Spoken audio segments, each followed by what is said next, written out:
नमस्कार। RP news 29 के साथ आपकी आवाज़ जन जन तक। चूरू में नकाबपोश बदमाशों ने दिन दहाड़े सोमवार को मणप्पुरम फाइनेंस लिमिटेड से 17 किलो सोना और 8,92,000 रुपये लूट ले गए। बदमाशों ने सिर्फ 12 मिनट में वारदात को अंजाम दिया। इसके बाद वे फरार हो गए। बदमाशों ने हथियारों से ब्रांच में मैनेजर समेत सभी लोगों को धमकाया और सोने के गहने और कैश लेकर भाग गए। घटना की सूचना मिलते ही एसपी, एएसपी, डीएसपी सहित एफएसएल टीम ने मौके पर पहुंचकर जांच की। घटना के बाद हरियाणा बॉर्डर सहित आसपास के जिलों में नाकाबंदी करवा दी गई। लूट में शामिल 2 बदमाशों को लूट के करीब 3 घंटे बाद हरियाणा के हिसार में पकड़ लिया गया, जिसकी सूचना राजस्थान पुलिस को दी गई।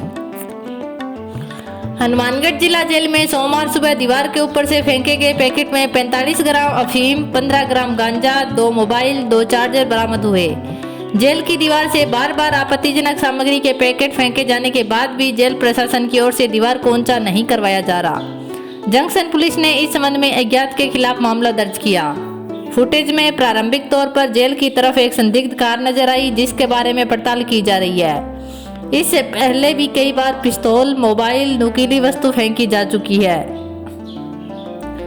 सेंट्रल पोल्यूशन कंट्रोल बोर्ड ने प्रदेश की इंदिरा गांधी नहर में पंजाब सीमा में विभिन्न केमिकल मिलाकर उसे प्रदूषित करने को गंभीर माना। इस मामले को लेकर बोर्ड ने Punjab state pollution control board को पत्र लिखकर तत्काल तथ्यात्मक रिपोर्ट प्रस्तुत करने के निर्देश दिए। राजस्थान में कोरोना के केसों में कमी के राहत की खबर है। बीते 24 घंटे में कुल 277 नए कोरोना पॉजिटिव मिले, 20 की मौत हुई।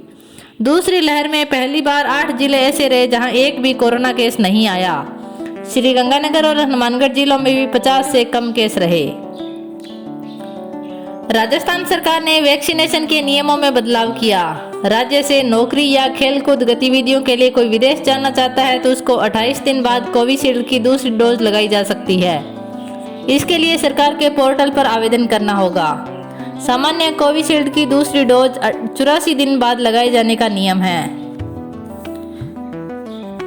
कोरोना की दूसरी लहर में देश में तबाही मचाने वाला डेल्टा वेरिएंट अब और ज्यादा खतरनाक डेल्टा प्लस में बदल गया।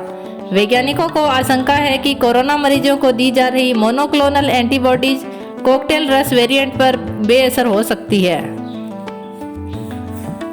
प्रधानमंत्री नरेंद्र मोदी ने सोमवार रात संयुक्त राष्ट्र की मीटिंग को वर्चुअली संबोधित किया।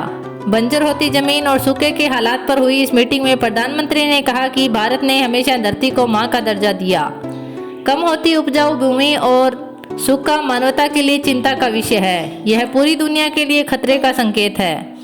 मोदी ने कहा, हमने देश में सेंटर फॉर एक्सीलेंस भी तैयार किया है ताकि इस मामले में हम दुनिया की मदद कर सके। कोरोना की दूसरी लहर में केंद्र सरकार समेत भाजपा शासित राज्यों की सरकारों को आलोचनाओं का सामना करना पड़ा। इससे खराब हुई मोदी सरकार की इमेज को सुधारने के लिए बीजेपी ने राष्ट्रीय स्वयंसेवक संघ की राह पकड़ी है। इसी के तहत भाजपा ने सेवा ही संगठन नाम का प्रोग्राम लॉन्च किया। पार्टी के अध्यक्ष जेपी नड्डा ने इस अभियान के दूसरे फेज में कार्यकर्ताओं से वैक्सीनेशन अभियान में हिस्सा लेने को कहा है।